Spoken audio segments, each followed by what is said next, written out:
Have you ever messed up so badly you thought there was no going back? Like, you've burned every bridge, spent every last dollar, and betrayed the people who loved you most? Well, there's a story, an ancient one, that speaks directly to that feeling. It's about a father and his two sons. The younger son, one day, goes up to his father. He's got this restless energy, this craving for something more than his simple life on the family farm. So he says, "Dad, I want my inheritance now. Just give me my share of the estate." Now, this was a massive insult. It was basically like saying, "Dad, I wish you were already dead." But the father, full of a love that's hard to comprehend, agrees. He divides his property between his two sons. The younger one doesn't waste any time. Parties, expensive clothes, fair weather friends, you name it, he bought it.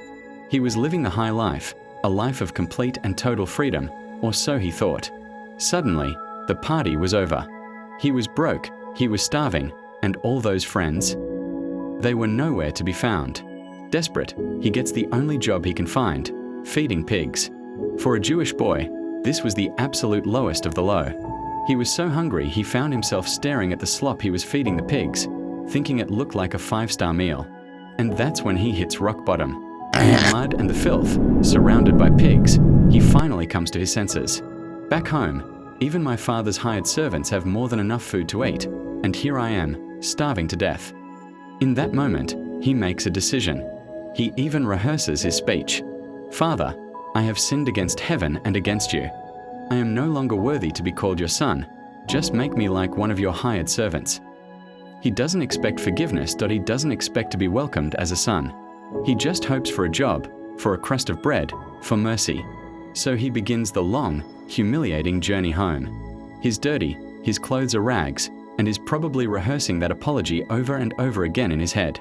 But here's where the story takes a turn you'd never expect. While he was still a long way off, his father sees him. And this isn't just a casual glance. The father had been watching, waiting, scanning the horizon every single day, hoping to see his son return. And when he does see that familiar figure, he doesn't wait. He doesn't cross his arms and tap his foot, waiting for an apology. He is filled with compassion. He hitches up his robes and runs.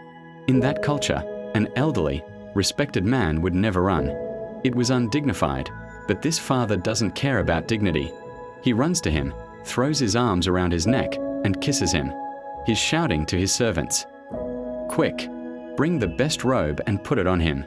Put a ring on his finger and sandals on his feet. And bring the fattened calf and kill it. For this son of mine was dead and is alive again. He was lost and is found." This story isn't just about a reckless son. It's about the outrageous, scandalous, and unconditional love of the father.